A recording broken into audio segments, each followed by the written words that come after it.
ఈరోజు మన అంశం వచ్చేసి అపోస్తలుడైన పౌలు, అపోస్తలుడైన యోహాను తాను అపోస్తలుడుగా మారకముందు యోహాను ఎలాగున్నాడో, అలాగే అపోస్తలుడుగా ఎలా మారాడు, మరియు ఆయన పొందుకున్న యొక్క ప్రత్యక్షత. సో, ఆ జయించువారనే అంశం గురించి మనం ఈరోజు చూద్దాము.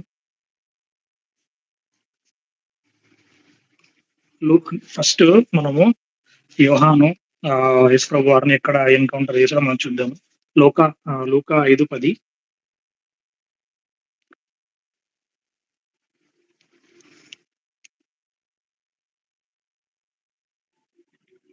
హ్మ్.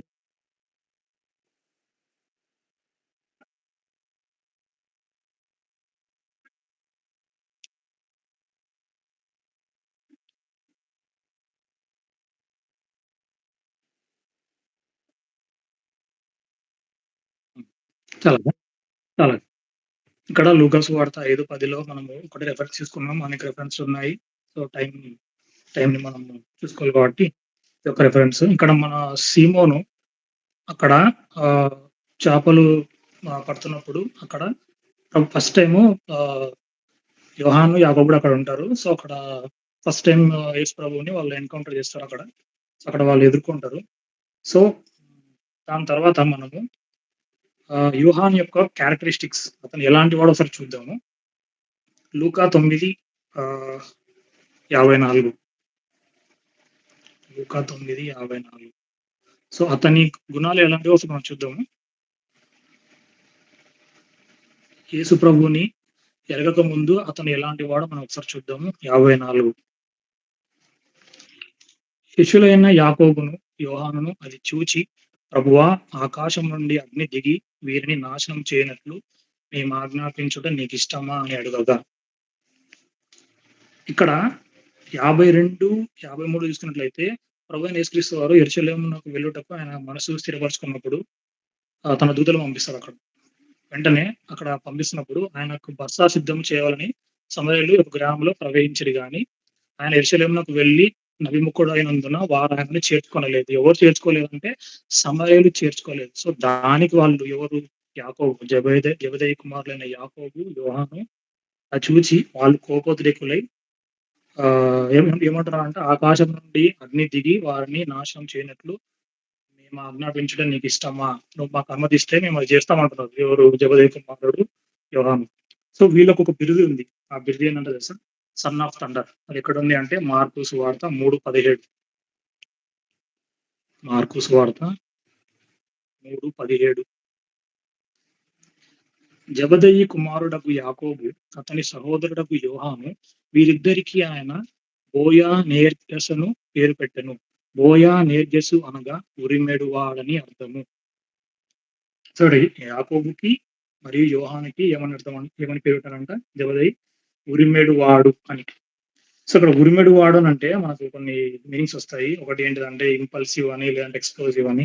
సో, ఇంపల్సివ్ అంటే ఆవేశంతో కూడిన నిర్ణయాలు తీసుకోవడం. ఇందాక మనం చూసుకున్నాం గదండీ! సో, అక్కడ సమరయులు యేసు ప్రభువుని అడ్డగించుకున్నప్పుడు వాళ్ళేం చేశారు? "నువ్వు మాకు అనుమతించినావనుకో, మేము ఆకాశం నుండి అగ్నిని మేము కురిపిస్తాము. వారిని నాశనం చేస్తాం" అంటున్నాడు. ఇది ఎలాంటి నిర్ణయం అంటే ఆవేశంతో కూడిన నిర్ణయం. అప్పటికప్పటికి. ఇంకోటి కోపము, ఆవేశంతో కట్టలు తెంచుకోవడం. అది ఆహ్, మార్కు 9:38 ఒకసారి చూద్దాం మనం. మార్కు 9:38. మార్కు 9.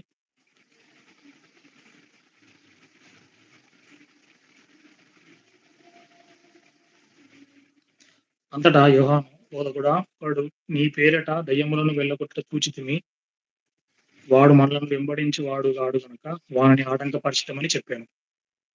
అందుకు యేసు వానిని ఆటంకపరచకుడి. నా పేరిట అద్భుతము చేసి నన్ను చులకనగా నిందింపగల వాడెవడునూ లేడు.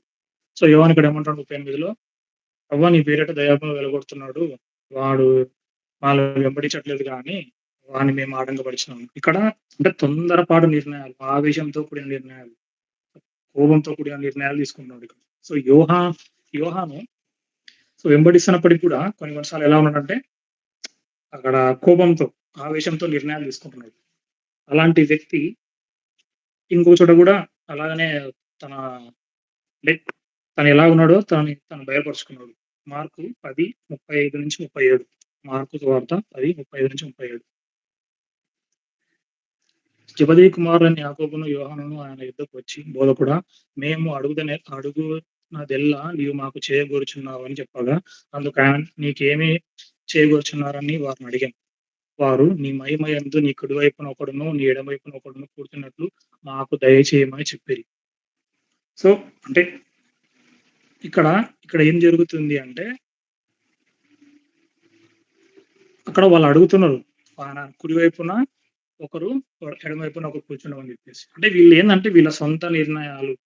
ప్రభువుకి అంటే ప్రభువుని అడగకుండా వీళ్ళ సొంత నిర్ణయాలు తీసుకుంటారు. ప్రభువా, నీ యొక్క సింహాసనం దగ్గర నీ నీ పక్కన కుడివైపున ఒక్కరు, నీ మహిమైంది నీ కుడివైపున ఒక్కరు, ఎడమవైపున ఒక్కరు కూర్చున్నట్లుగా మాకు దయచేయమని అట్లా అడుగుతున్నారు. అంటే వీళ్ళ ఆవేశంతో కూడిన నిర్ణయాలు తీసుకుంటున్నారు. సో, ఇలాంటి వ్యక్తి, సో, ఇందాక మనం చూసుకున్నట్లు ఆయన ఎలా ఉన్నాడంట, ఆవేశంతో కూడిన నిర్ణయాలు తీసుకున్నాడు.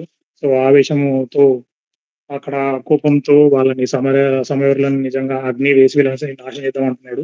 అలాంటి వ్యక్తి ఆహ్, ప్రభువైన యేసుక్రీస్తు వారు కరెక్ట్ చేసినప్పుడు, సో, జాన్‌ని, జేమ్స్‌ని, యాకోబుని నిజంగా అక్కడి నుంచి మనం చూసుకున్నట్లయితే యోహాను నిజంగా అక్కడి నుంచి వెంబడించిన వాడుగా ఉన్నాడు. అది ఎక్కడ అంటే లూకా సువార్త 9:55. లూకా సువార్త 9:55. 54 చూద్దాము. శిష్యులైన యాకోబును, యోహాను చూచి, ప్రభువా, ఆకాశం నుండి ఇందాక చదివినాం కదండీ! ఆకాశం నుండి అగ్ని దిగి వీరిని నాశనం చేయనట్లు మేము ఆజ్ఞాపించడం నీకు ఇష్టమా అని అడుగగా, ఆయన వారి తట్టు తిరిగి వారిని గద్దించెను. అంతటా వారు మా యొక్క గ్రామంలోకి వెళ్ళిరి. ఇక్కడ ఇంగ్లీష్‌లో ఉంటదండి. ఏముంటదంటే, ఆయన వారిని గద్దించెను. వీరు ఏ ఆత్మకు చెందినవారో మీకు తెలియదు. ఇక్కడ యాక్చువల్‌గా 56లో 55లో ఆయన వారి తట్టు తిరిగి వారిని గద్దించాడని మాత్రమే ఉంటది. ఇంగ్లీష్‌లో అయితే మీరు ఏ ఆత్మకు చెందినవారో మీకు తెలియదు అని ఉంటది. So, you know not what manner of spirit you are of. So, 56లో అంతటా వారి మరి యొక్క గ్రామమునకు వెళ్ళిరి. సో, మనుష్య కుమారుడు నాశనం చేయుటకు రాలేదు కానీ రక్షించుటకు వచ్చెను. అంతటా వారు మరి ఒక గ్రామానికి వెళ్ళిరి. ఇక్కడ చూసుకున్నట్లయితే ఇక్కడ ప్రభువు వారిని గద్దించినప్పుడు యాకోబుని అలాగే యోహానుని గద్దించినప్పుడు వారు ఆ మాట తర్వాత ప్రభువైన యేసుక్రీస్తు వారు గద్దించిన తర్వాత వారు మరలా ఏ మాట గాని చెప్పలేదు. అక్కడ చూసుకున్నట్లయితే అక్కడ వాళ్ళు వినయంగా దాన్ని స్వీకరించి అక్కడి నుంచి వాళ్ళు ఎక్కడికెళ్లారంట, మరి యొక్క గ్రామంకి వెళ్లారంట. సో, దీని తర్వాత ప్రభువైన యేసుక్రీస్తు వారికి, యోహానుకి ఒక క్లోజ్ రిలేషన్‌షిప్ ఉంది. దగ్గర, సో, సాన్నిహిత్యం ఉంది. నిజంగా దగ్గరగా ఇంటిమసీ ఉంది వాళ్ళిద్దరికి. ఒకరి పట్ల ఒకరికి. ఒకసారి చూద్దాము. యోహాను 13:23.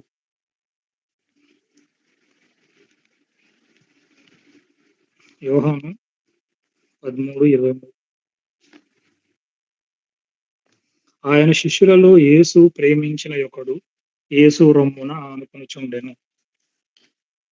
అంటే మనము యోహాను విషయంలో చూసుకున్నట్లయితే కొన్ని విషయాల సందర్భాల్లోనే అతను తన నిర్ణయాలు తీసుకున్న వాడిగా ఉన్నాడు. ఎప్పుడైతే ప్రభువు గద్దించాడో ఈ లూకా 9:55లో, సో, అప్పటినుంచి యోహాను ఇంగా మొత్తానికి ప్రభువునే వెంబడిస్తూ నిజంగా ప్రభువుకి ఎలా ఉన్నాడంట, ఇక్కడ చూసినట్లయితే 13:23 ప్రకారంగా ఆయన శిష్యులలో యేసు ప్రేమించిన ఒకడు.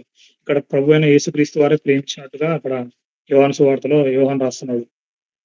ఆయన డైరెక్ట్‌గా అతను చెప్పుకోవట్లేదు గానీ, ఒకడు యేసు రొమ్మున ఆనుకొనుచు ఉండెను అని ఇక్కడ చెప్తున్నాడు. సో, నిజంగా ఇక్కడ ఈ వచనం ఏం చెప్తుంది అంటే, యేసు ప్రభువుకి అలాగే యోహానుకి సో, ఒక క్లోజ్ రిలేషన్‌షిప్. సో, దగ్గర సంబంధము, సాన్నిహిత్యము అది మనకు చూపిస్తుంది. సో, అంత మాత్రమే కాదు గానీ అనేక విషయాలు 22లో కూడా యేసు ప్రేమించిన యోహాను ఉంటుంది. సో, అలాగే ఇక్కడ యోహాను ఎలాగున్నాడు అంటే, ఇక్కడ తన రొమ్మున అని అంటే, తన తన రొమ్మున ఆనుకొనుచుండెనంటే తనకు దగ్గరగా ఉన్నాడు. తన హృదయానికి పక్కన ఉన్నాడు. తన హృదయానికి పక్కన ఉన్నాడు. తన దగ్గరగా ఉన్నాడు నిజంగా. సో, ఇది నిజంగా దగ్గరగా ఉండడం అంటే ఇదేం చూపిస్తుందంటే ఒక రిలేషన్‌షిప్‌ని, ఒక అనుబంధాన్ని, ఒక ప్రేమను చూపిస్తుంది. అలాగే ఒక అంటే ఇక్కడ యేసు ప్రేమించిన ఒక శిష్యుడు ఉంది కాబట్టి నిజంగా ఈ యోహాను యేసుని ప్రేమించాడు. అలాగే యేసు గూడా యోహాను ప్రేమించాడు. నిజంగా పరస్పర సంబంధాన్ని, పరస్పర ప్రేమను, ఆత్మీయ ప్రేమను ఇది చూపిస్తుంది. సో, ఆయన యోహాను ఆయన హృదయానికి దగ్గరగా ఉన్నాడు. నిజంగా అంటే హృదయానికి దగ్గరగా ఉన్నాడంటే ఆయన యొక్క హృదయ ఆలోచనలు, ఆయన యొక్క యేసుప్రభు యొక్క హృదయ అంతరంగములు అన్నీ ఆయన దగ్గరగా ఉండి ఎరిగినవాడుగా ఉన్నాడు. అంత మాత్రమే కాదు గానీ ఆయన యొక్క అడుగు జాడల్లో గూడా నడిచినవాడుగా ఉన్నాడు. సో, ఆయన మాటలు గూడా నేరుగా వింటున్నవాడుగా ఉన్నాడు. దగ్గరగా ఉంటే మాటలు ఖచ్చితంగా ప్రవీణ్ ఎస్‌పీ బోధిస్తారు గదండీ! సో, ఆయన మాటలు నేరుగా వింటున్నవాడుగా ఉన్నాడు. ఆయనకు దగ్గరగా ఆయన రొమ్ముకు ఆనుకున్నవాడిగా ఉన్నాడు.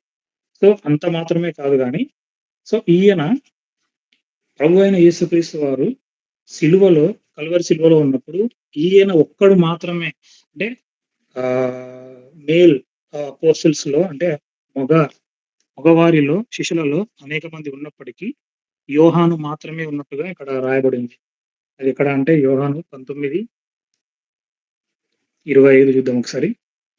యోహాను 19:25 యేసుక్రీస్తు ఆయన తల్లి సహోదరియు, క్లోపా భార్య అయిన మరియయు, మగ్దలేని మరియయు యేసు శిలువ యొద్ద నిలిచి ఉండిరి. యేసు తల్లియు తాను ప్రేమించిన శిష్యుడును తన దగ్గర నిలుచుండ చూచి సో, ఇక్కడ ఏముంది? తాను ప్రేమించిన శిష్యుడను దగ్గర నిల్చుండ చూచి, తాను ప్రేమించిన శిష్యుడు ఎవరండి ఇక్కడ? ఆయన తన తన తన పేరు డైరెక్ట్‌గా రాసుకోలేదు గానీ, సో, ఇక్కడ ఆయన తాను ప్రేమించిన శిష్యుడు ఎవరంటే యోహాను. ఇక్కడ మేల్ అపోస్టిల్స్‌లో ఎవరు పీటర్ గాని, ఇంక ఎవరు గాని, యాకోబు గాని, మిగతా శిష్యులు ఎవ్వరు గాని లేరు గానీ, యోహాను మాత్రమే అన్నాడు. ఎందుకంటే, యేసు ప్రభువుని తన రొమ్ముకు ఆనుకున్నాడు. యేసు ప్రేమించేంతగా ఆయనకి ఇంత సాన్నిహిత్యంలో నాకు దగ్గరగా ఉన్నాడు నిజంగా. ఆ యొక్క కల్వరి సిలువలో ఉన్నప్పుడు గూడా ఆయన యోహాను నిజంగా అక్కడి నుంచి పారిపోయేవాడిగా లేడు గానీ, నిజంగా ఆ యొక్క సిలువలో ఆ టైంలో గూడా అక్కడ ఉండేవాడిగా ఉన్నాడు. ఆయన తప్ప ఏ ఒక్క మగ అపోస్తలుడు గాని ఇక్కడ లేడు. మళ్ళా యేసుప్రభు వారు ఏమంటున్నారు 19:27లో తరువాత శిష్యుని చూచి అంటే యోహానుని చూచి ఇదిగో నీ తల్లి అని చెప్పాను. సో, అది ఎవరికో చెప్పలేదు గానీ అక్కడున్న యోహానుకు మాత్రమే చెప్పినాడు. సో, ఇక్కడ యేసుప్రభు వారు కల్వరి సిలువలో ఉన్నప్పుడు యోహాను ఎలాగున్నాడంట? సో, ఆయన మాటలు ఆయనకు సాన్నిహిత్యంగా ఉండడం వల్ల, ఆయన శిష్యునిగా ఉండడం వల్ల, ఆయనకు లోబడడం వల్ల, ఆయన వాక్యం వినడం వల్ల, ఆయన బోధ వినడం వల్ల, ఆయన రొమ్మున ఆనుకోవడం వల్ల, నిజంగా ఆయన మాటలు వినడం వల్ల, ఆయన ప్రభావితం చేయబడి, నిజంగా ఆయన నిజంగా శిష్యుడు ఎలాగ ఉండాలో అలాగ ఉండి, ఆ యొక్క సమయంలో కల్వరి శిలువలో ప్రభువైన యేసుక్రీస్తు వారు అక్కడ ఉన్నప్పుడు నిజంగా ఆయన ఒక్కడు మాత్రమే యోహాను ఆయన శిష్యుడు ఒక్కడు మాత్రమే ఉన్నాడు గానీ, ఇంక ఎవ్వరు లేరు. ఇక్కడ పేతురు లేడు, యాకోబు లేడు, ఇంగ ఏ ఒక్క శిష్యుడు లేడు. నిజంగా. ఆ సమయంలో నిజంగా ఆ టైంలో శిష్యుడు ఉన్నట్లయితే యోహాను ఉండుంటే నిజంగా రోమా సైన్యం ఏమైనా చేయొచ్చాయన. కానీ చేయలేదు గానీ, నిజంగా ఆయనను ప్రేమించిన యోహాను శిలువ దగ్గరే నిలిచున్నాడంటే నిజంగా ఇది యోహాను యేసుక్రీస్తుని ఎంత ప్రేమిస్తున్నాడో నిజంగా సిలువలో ఆయన చనిపోతున్నప్పుడు కూడా ఆయన దగ్గరగా ఉన్నాడు. నిజంగా ఆయనకి ఏమన్నా జరగవచ్చు అక్కడున్నప్పుడు. ఇతడు యేసుప్రభు శిష్యుడు గదా! ఇతనికి ఏమన్నా చేద్దాం, ఇతనికి ఏమన్నా చేద్దామని వాళ్ళ తలంపు రావచ్చు. కానీ అక్కడ అట్లా జరగలేదు గానీ, ఆయన ఆ సిలువలో ఉన్నప్పుడు గూడా నిజంగా ఆయన దగ్గర ఉన్నాడు. ఏ శిష్యుడు గూడా అక్కడ లేడు. పేతురు. సో, పేతురు ప్రభు చెప్పినాడు గదా! "ముమ్మారు కోడి కూయక మునుపే నన్ను ఎరగవు అని అంటావు" అని చెప్పినాడు. సో, పేతురు ఇక్కడ ముమ్మారు ఎరగనని చెప్పినాడు. అలాగే ఇస్కరియోతు యూదా గూడా రోమా సైన్యానికి యేసు ప్రభుని అప్పగించినాడు. సో, నిజంగా మనము ఎలా ఉన్నాం? మనల్ని మనం నిజంగా మనం అప్లై చేసుకుంటే మనం ఎలా ఉన్నాం? సో, అసలు అంటే యోహాను శిష్యుడి వలే ఉన్నామా? నిజంగా లేదంటే పేతురు వలే ఉన్నామా? ఇస్కరియోతు యూదా వలే ఉన్నామా? సో, నిజంగా ఇప్పుడు మనము ప్రభువుని రక్షకునిగా అంగీకరించున్నాము. సో, ప్రభువుని సో, చర్చికి వెళ్తున్నాం, వాక్యం వింటున్నాం, వాక్యం చదువుతున్నాం. సో, మనం గూడా ప్రభువుని మరొకసారి మనం సిలువ వేస్తున్నామా అంటే, అనేక సార్లు నిజంగా మనందరం ఒప్పుకోవాల్సిన విషయం సిలువ వేస్తున్నాం. సో, ఇక్కడ దానికి డైరెక్ట్‌గా వచనం ఏముందంట అంటే, హెబ్రీ పత్రిక 6 అధ్యాయం 5, 6 హెబ్రీ పత్రిక 6, 5, 6 తన విషయములో దేవుని కుమారుని మరలా సిలువ వేయించు ఈ సిలువ వేసేవారు ఎవరంట? తప్పిపోయిన వారు. అంటే తప్పిపోయిన వారు ఎవరు? పాపం చేసేవారు, తప్పిపోయిన వారు. నిజంగా మనం ఎలా ఉన్నాం? సో, మనం ఆల్రెడీ ప్రభువుని అంగీకరించినాము, చర్చికెళ్తున్నాము, అనేక సార్లు బోధనలు వింటున్నాము, ప్రార్థన చేసుకుంటున్నాము, ఆహ్, పాటలు పాడుతున్నాం, కీర్తనలు పాడుతున్నాము, అన్నీ చేస్తున్నాం. సో, మనం గూడా ఇంకా పాపం చేస్తున్నామా? సో, మనం పాపం చేస్తున్న వారి వలె ఉంటే మనం ఎలా ఉంటామంటే తప్పిపోయిన వారి వలె ఉంటామంట. తప్పిపోయిన వారు ఏం చేస్తారంట? మరలా సిలువ వేస్తారంట. బాహాటముగా ఆయనను అవమానపరుచుచున్నారు. సో, ఇందాక చెప్పుకున్నట్లుగా సో, యోహాను భక్తుడు, అపోస్తలుడైన యోహాను ప్రభువైన యేసుక్రీస్తు వారు సిలువ దగ్గర ఉన్నప్పుడు ఆయనని ప్రేమించి ఆయన ఆయన సిలువలో ఉన్నప్పుడు గూడా ఆయన దగ్గర ఉన్నాడు. సో, మరి మనం ఎలా ఉన్నాం?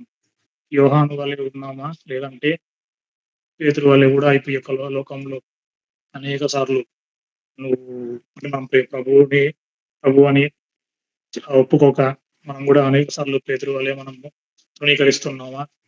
లేదంటే నిజంగా మనం పాపాల్లో పడి అనేక సార్లు ప్రభువుని మనం ఇస్కరియోతు యూదా వాళ్ళ అమ్మి వేస్తున్నామా? నిజంగా అనేక సార్లు మనం తప్పిపోతూ పాపంలో పడుతూ మరలా సిలువ వేస్తున్నామా? నిజంగా బాహాటంగా ఆయనను మనము అవమానపరుస్తున్నామా? అనే యొక్క విషయాలు మనందరం నిజంగా చూసుకోవాలి. సో, ఎఫ్ఎస్‌సి 4:30 కూడా ఏం చెప్తుందంటే పరిశుద్ధాత్మను దుఃఖపరచకుడి. సో, మనం పాపం చేసిన ప్రతిసారి, మనం తప్పిపోయిన ప్రతిసారి సో, నిజంగా మనము పరిశుద్ధాత్మను దుఃఖపరిచేవారిగా సో, నిజంగా ఇట్లా మనం తప్పిపోతున్నామంటే నిజంగా మనం ఏం చేయాలంటే మనం మన అనుదిన జీవితాల్లో మనం ఖచ్చితంగా పరీక్షించుకోవాలి. యోహాను జీవితం చూసుకున్నట్లయితే యోహాను గూడా మనలాంటి వాడే. మనలాంటి వ్యక్తే తను గూడా మానవుడే కాబట్టి అతను గూడా ఒక్కరు నీతిమంతులు ఎవరు లేరు కాబట్టి సో, ఆయన గూడా ఒకప్పుడు ఎలా ఉన్నాడు? ఆవేశంతో ఉన్నాడు. ఆవేశంతో కూడిన నిర్ణయాలు తీసుకున్నాడు. సో, అతను ఎప్పుడైతే యేసు ప్రభువుని వెంబడిస్తూ, ఆయన బోధనలు వింటూ, ఆయనను అనుసరిస్తూ, ఆయనకు లోబడుతూ, ఆయన చేత సో, అంటే శిష్యునిగా చేయబడి, సో, ఆయనని ఎంతగానో ఆయన వాక్యాన్ని వింటూ, ఆయన రొమ్మున ఆనుకొని, సో, యేసు ప్రేమించిన యోహాను అనే టైటిలు సో, యేసు ప్రేమించిన యేసు ప్రేమించిన గీత ఇంకా అనేక మంది మనందరం యేసు ప్రేమించిన అనే మాట మనం ప్రభు చేత మనం చెప్పించుకుంటున్నామా? నిజంగా. సో, అక్కడ యోహాన్ అయితే ఎట్లున్నాడంటే ఆయనను అనుకరిస్తూ ఆయన వాక్యాన్ని వింటూ నిజంగా ఆయన చేత ప్రభావితం చేయబడి యోహాను సువార్త రాసాడు, యోహాను పత్రికలు రాసాడు నిజంగా. దాని తర్వాత కూడా చూసుకున్నట్లయితే ఆయన ఆయనకు ఇది కాలుతున్న నూనెలో ఏసారంట. అది మనకు వాక్యంలో ఉండదు గానీ, సో, క్రీస్తు శకం 200 ఆ టైంలో టెర్టులియన్ అనే ఒక భక్తుడు తన పుస్తకంలో రాస్తున్నాడంట నిజంగా. సో, రోమా చక్రవర్తి యోహాను మరిగిన నూనెలో వేసినప్పుడు అతనికి ఏమీ కాలేదు. సో, అతన్ని చనిపోవట్లేదని చెప్పేసి అతన్ని బహిష్కరించారు. ఎక్కడికి బహిష్కరించారు? పత్మాస్ ద్వీపానికి బహిష్కరించారు. నిజంగా అక్కడికి వెళ్ళినప్పుడు యోహాను దేవుని యొక్క ప్రత్యక్షత పొందుకున్నాడు. సో, ప్రత్యక్షత పొందుకొని నిజంగా అక్కడ ప్రకటన గ్రంథం రాసాడు. అది రాసినప్పుడు నిజంగా జయించువారు ఎలా ఉండాలో అనేది మనకది ప్రకటన గ్రంథం ద్వారా ఇచ్చాడు. సో, ప్రకటన గ్రంథం అంతా నిజంగా చాలా వరకు జయించువారి గురించి ఉంటది. సో, దానికన్నా ముందు ఒక వచనం చూద్దాం మనము. యోహాను ఒకటో పత్రిక యోహాను 5:4 లోకమును జయించిన విజయం విశ్వాసమే. సో, మనము లోకమును జయించాలంటే సో, మనకు విశ్వాసం ఉండాలి. సో, మనకు ఆ విశ్వాసం ఎలా ఉండాలి? ఇందాక యోహాను ఎలాగైతే ఆయన రొమ్మున ఆనుకున్నాడు. ఆయన వాక్యాన్ని విన్నాడు. ఆయనకు లోబడ్డాడు. ఆయనకు ఆహ్, వినమ్రత చూపాడు. వినయంగా ఉన్నాడు. నిజంగా ఇంగా తను ఉపేక్షించుకొని గూడా అనేక సార్లు ఉపేక్షించుకొని గూడా ఆయన మరిగే నూనెలో గూడా నిజంగా ఆయనకు ఆయనంత మట్టుగ్గా అంత చావుకు దగ్గరగా వెళ్ళాడు. హ్మ్. సో, నిజంగా మనం ఎలాగున్నాం? మనం ప్రభువైన యేసుక్రీస్తు వారిని మనము ఆయనకు వాక్యాన్ని వింటున్నామా? సో, వింటున్నాం అంటే ఓకే. సో, ఆయన బోధని మనము మన హృదయాల్లోకి అంగీకరిస్తున్నామా? ఆయన హృదయం దగ్గర మనం ఉన్నామా? సో, యేసు ప్రేమించిన శిష్యుడు, యేసు ప్రేమించిన యోహాను అనే టైటిల్ మనం నిజంగా పొందుకుంటున్నామా? సో, అట్లా అట్లా మనం కలిగి ఉంటున్నామా? సో, ఈ లోకంను జయించిన విజయం విశ్వాసం. ఎట్టి విశ్వాసం మనం ఉన్నామా? ఆయనైతే యోహాను అట్టి విశ్వాసం కలిగి ఉన్నాడు కాబట్టి దేవుడు ఆయనకు అంత ప్రత్యక్షత ఇచ్చినాడు. ఆ ప్రకటన గ్రంథం మనకి రాసినాడు. ఆ యొక్క రివల్యూషన్ మనం పొందుకోగలిగినాం. సో, ఈ యొక్క మనం జయించు వారిగా ఉంటే మనకి ఏం దక్కుతాయి? సో, ప్రకటన గ్రంథం అంతా ఏముంటదంటే జీవజలం, జీవవృక్షం ఇవన్నీ ఉంటాయి గానీ, దాంతో పాటు జయించువారని అనేక మార్లు 2వ అధ్యాయం, 3వ అధ్యాయం, అలాగే 12, 21 అధ్యాయాల్లో అన్ని చోట్ల ఏముంటదంటే జయించువారు. సో, లోకంని జయించిన విజయం మన విశ్వాసమే. 1 యోహాను 5:4 ప్రకారంగా. సో, జయించు వారికి ఏం కలుగుతదంట 2:7 ప్రకారంగా వృక్ష ఫలములు భుజింపనిత్తును. 2:11 ప్రకారంగా ప్రకటన. జయించువాడు రెండో మరణము వలన ఏ హాని చెందడు. 2:17 జయించువానికి మరుగై ఉన్న మన్నాను భుజింపనిత్తును. 2:26, 28 జయించువానికి అధికారం ఇవ్వబడుతుంది. జయించువారు ఇనుపదండముతో ఏలుదురు. వారికి ఏకో చుక్క ఇవ్వబడును. ప్రకటన 3:5 తెల్లని వస్త్రం వారు ధరించుకుందురు. జీవ గ్రంథంలో వారికి పేరు పెట్టబడును. ఆయన పేరు ఆహ్, ఆయన పేరు ఆయన పేరును ఒప్పుకుంటారంట. యేసు పేరును వాళ్ళు కలిగి ఉంటారంట. 3:12 ఆయన వారిని స్తంభాలుగా చేస్తాడంట.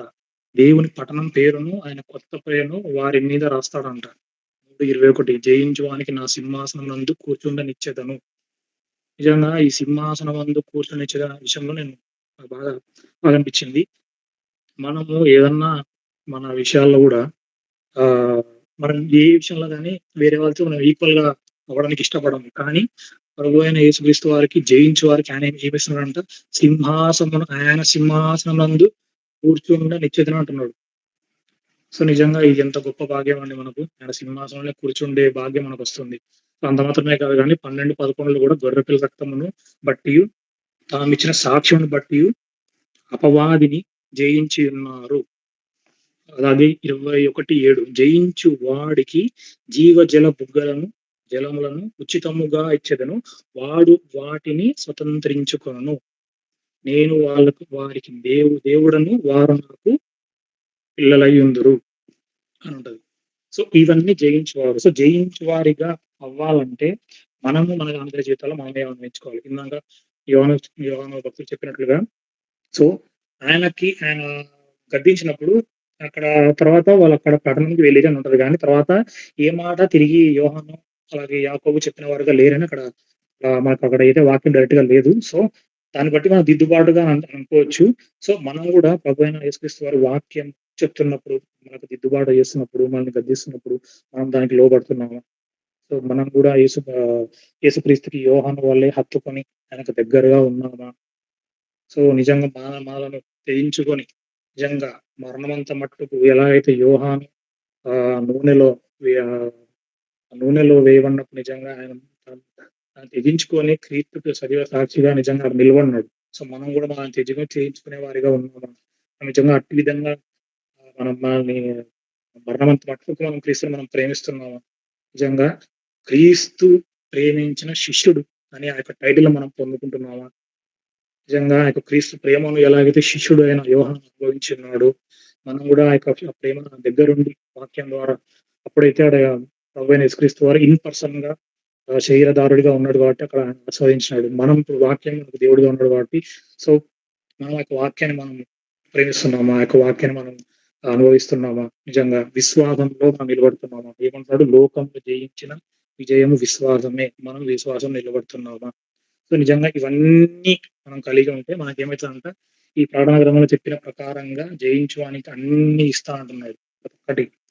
సో, ఇవన్నీ కలగాలంటే మనం నిజంగా ఎలా అయితే యోహాను తన ఓల్డ్ నేచర్ పాత స్వభావాన్ని విడిచిపెట్టి ప్రభువైన యేసుక్రీస్తుని వెంబడించి నూతన స్వభావాన్ని, నవీన స్వభావాన్ని ధరించుకున్నాడో నిజంగా యేసుక్రీస్తుని ఎలాగైతే హత్తుకున్నాడో నిజంగా, నిజంగా ఆయన ఒక ఎగ్జాంపుల్‌గా మనందరికి కనిపిస్తున్నాడు ఒక జయించువానిగా. సో, మనం గూడా మనం మన పాత స్వభావాన్ని తృణీకరించుకొని నవీన స్వభావాన్ని, నూతన స్వభావాన్ని మనం ధరించుకుంటే నిజంగా మనం ఎలా ఉంటామంటే జయించు వారిగా ఉంటామంట. నిజంగా. సో, మనం గూడా ఈ యొక్క నిజ జీవితంలో ప్రభువా మమ్మల్నందరినీ ప్రభువా జయించు వారుగా చెయ్యి ప్రభువా నిజంగా నీ యొక్క పరలోకంలో నిజంగా పరలోకాన్ని స్వతంత్రించుకొని, ఆ యొక్క పరలోకంలో వచ్చే అన్ని ఐశ్వర్యాలను మేము పొందుకునే వారిగా చేయండి ప్రభువా! నిజంగా మనందరము అడిగేవారిగా ఉందుము. నిజంగా అట్టి విధంగా దేవుడు మాకు సాయం చేయను గాక. నిజంగా నాకు ఈ యొక్క అవకాశం ఇచ్చిన అక్కకు మరియు అందరికీ నాకు